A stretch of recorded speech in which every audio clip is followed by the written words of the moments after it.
Hi, today we're at the butts in the medieval sense of the word, not a human butt, which is an earthen mound target.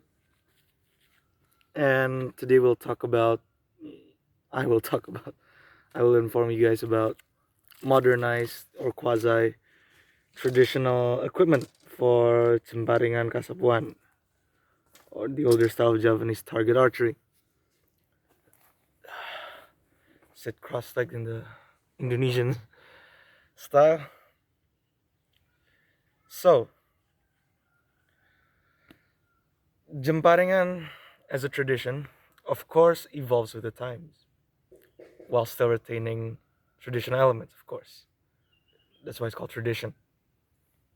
So applies to both the bow and the arrow. I have some modernized equipment here. It's my go-to bow for casual or routine shooting in the range.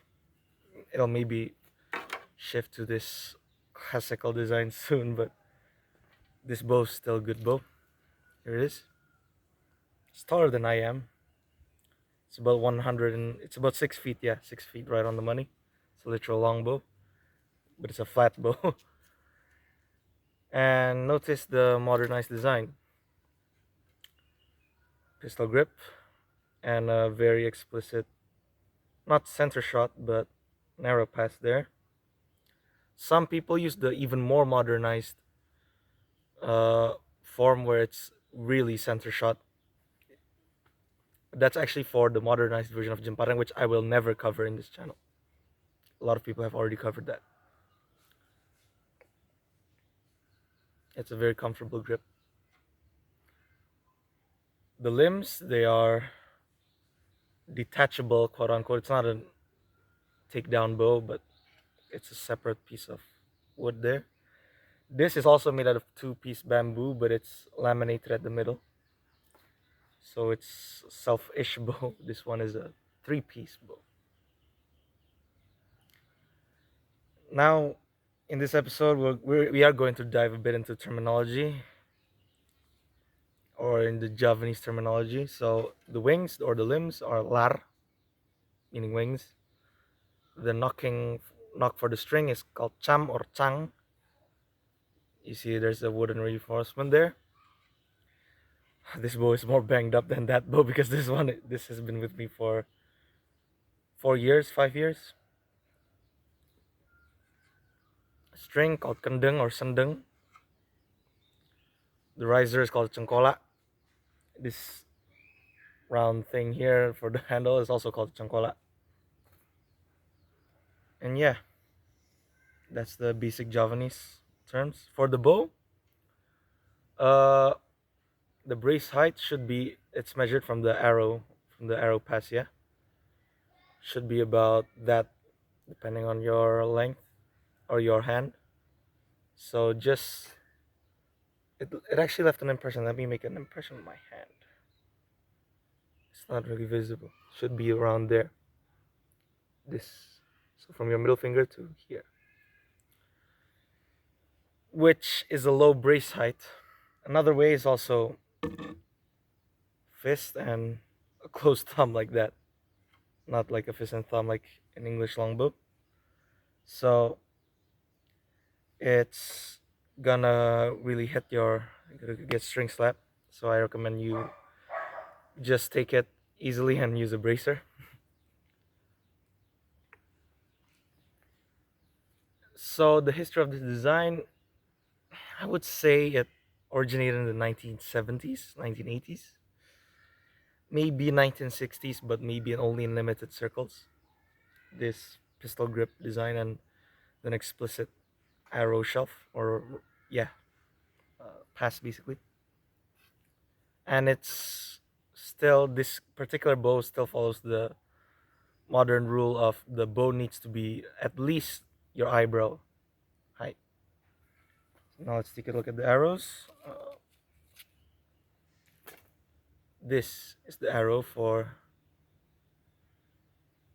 Cukulan or the Jemparingan Kasapuan, but modernized. It's longer fletching than the standard Indonesian traditional round archery. That's what they use for this commonly. But you can use those arrows for this form of archery. Remember, don't let your equipment limit you. Um, it's longer fletching in homage to the archaic way of fletching arrows. It's a lot like English longbow or English medieval English arrows. The length of the older arrows up to there. And yeah, shaft. The point is your modern stainless steel pile. I have case hardened points, but they are my crown jewel arrows. And plastic knocks that click on the string. And this will also cover a bit of the techniques here too. Draw techniques, not really old techniques, but we're gonna cover releases too. So it's still the same deal with the classical bow. Shoot it that way because of course it's a long bow. It's taller than me, so even shooting this way is awkward. So it is. That's one of the reasons why it's done. It's shooting horizontally. It's not to look cool or anything, even though I think it does look cool. Now for the releases, the traditional way is I've covered in the episode 1, but I'll cover it again, and we're gonna go a bit into terminology. So it's jiwet. It's a kind of a pinch grip, but it's a Mediterranean draw really, because all the strains are in these two fingers. A really shallow Mediterranean draw supported with the thumb. This is one of the techniques that works well with me. Yeah, that's very smooth. The other draw, jumpot, the other old draw, is a slightly deeper hook, still shallow relative to. It's not really on your first joint. It's kind of like the Assyrian, those Assyrian depictions. And from the other side, like that.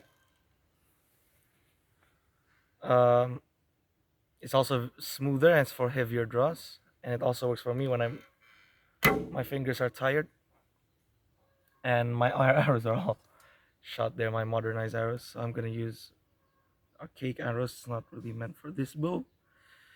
I'm not gonna shoot it. I'm just gonna demonstrate, and also the jindot.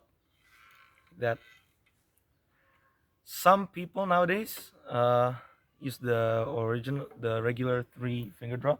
I'm gonna demonstrate on the classical bow because it prevents the arrow from falling out. So like that, I'm gonna. Most people just fold their thumb in there. I'm gonna do this to demonstrate that I'm not uh, putting my thumb on the knock.